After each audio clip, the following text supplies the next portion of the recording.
I watch a lot of debates online because I like to hear both sides of the argument. Sometimes I will watch a debate between two experts in a field and watch great minds do battles with ideas. Well-prepared defences meeting vicious intellectual attacks. To watch two individuals present their best arguments in the best way is a real pleasure to me. But just as often as I watch debates between two great minds, I also like to watch discussions between ordinary people. Why? Well, I like to hear what the common arguments are, what most people think on a topic.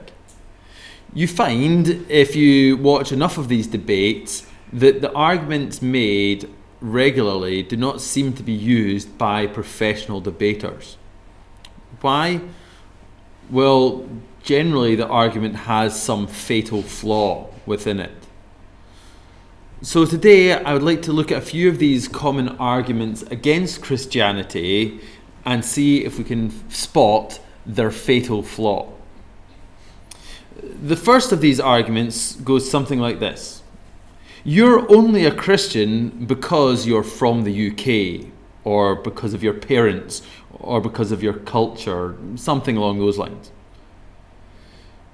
There are two pretty major issues with this. Firstly, Christianity started in Israel, nowhere near Scotland. My ancestors were pagans and chose to become Christian. But my grandparents were actually the first in their families to be Christian. And there are some here who are the first in their families to be Christian at all. Secondly, we could turn this argument right back on the other side.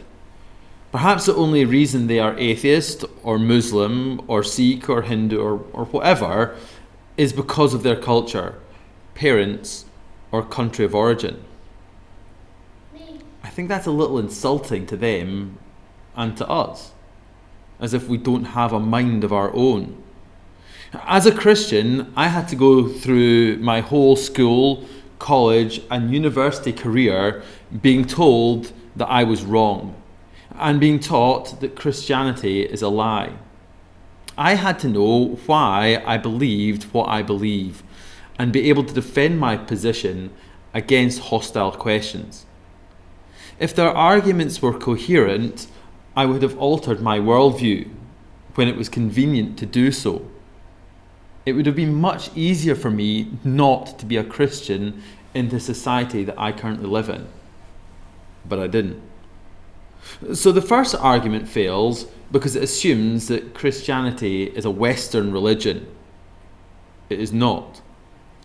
The church is currently growing quickest in China and in Iran, neither of which have a long-running history with Christianity. But it also fails because the exact same argument can be turned back on the other side without any alteration. If the same argument fits both sides, it's not going to be very convincing, is it? The next argument I would like to address goes something like this. You should not tell people that they are wrong or that they are sinners. It is judgmental, and you should not judge people. It's not loving. After all, God loves everyone. I hear this one all the time. There's so many flaws in this one, I find it difficult to know where to start. Firstly, I find it funny that they want to badly quote the Bible to stop someone preaching the Bible. If they were to look and at the don't judge verse, they would see that it does not say what they think it says. Matthew chapter 7 says, "Judge not that you be not judged." But if you read the next few verses, it goes on to say, "For with the judgment you pronounce, you will be judged, and by the measure you will be measured to you." Why do you see the speck in your brother's eye, but do not notice the log that is in your own eye? Or how can you say to your brother, let me take the speck out of your eye, when there's a log in your own eye? You hypocrite, first take out the log out of your own eye, and then you will see clearly to take the speck out your brother's eye. So we are supposed to judge, just not in a hypocritical way. We are to get the log out of our own eyes so that we can then see clearly to take the speck out of another's eye. Proverbs chapter 31 verse 9 says this, open your mouth, judge righteously, defend the rights of the poor and needy. Jesus says in John chapter 7 verse 24, do not judge by appearances, but judge with righteous judgment. Secondly, there's a flawed assumption that if you love someone, you have to agree with them on every point and support them in every decision they make. This is, of course, nonsense. Any parent knows that if you love a child, then you reward the good behaviour and discipline the bad behaviour. Not because you have arbitrary rules, but because you know the results of bad behaviour. A wrecked house, a hurt child, a child that is a slave to their every whim, who will eventually be controlled by another if they do not learn to control themselves. After all behaviour have consequences, the good and the bad. It is no different in the Christian worldview. We know our actions have consequences, not just in time, but out with this mortal life. Yes, today and now we might get away with our bad behaviour. Plenty of wealthy and powerful people have shown that. But eventually when we die, God will judge us all, and we will all be found guilty, because we all are guilty. In the Christian worldview, it is the most loving thing to tell someone when they are wrong, and the consequences of that wrongdoing. Imagine that you are visiting friends in a different country, where you don't know how the parking system works.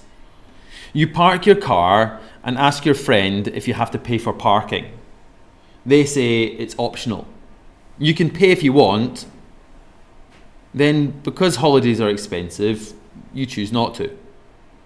When you get back, there's a large fine that you have to pay attached to the windscreen of your car. Turns out that you did have to pay for parking. You'd be rightfully angry at your friend when you confront him about his reply. Was it that he didn't want to be judgmental or unloving, that he said you could pick and choose? The loving thing for him to do was to tell you the truth at the time. To tell you that if you don't pay for parking, you'll get a big fine. That is why we have come here week after week after week, to tell people the truth in love. To tell them that if they don't go to Christ as their only way of salvation, that they will face a lost eternity. It is the loving thing to do, to tell people that Christ loved them enough to die for them. That God loved them enough to send his only Son to die in their place. Yes, God loves everyone. He has shown that by providing a way of salvation through Jesus. He doesn't force people to take that way of salvation, though. The fact that God had to give his Son shows us that he loves us, but also that he can't just ignore evil. It must be punished. And either Jesus faced it or we do. We have to choose. We have to choose here and now. When we're dead, it'll be too late. So I plead with you to trust in Jesus. He loves you. He died for you. And if you put your faith in him, you will have your wrongs forgiven. You will have a future in heaven, and you can have God's peace in your life now.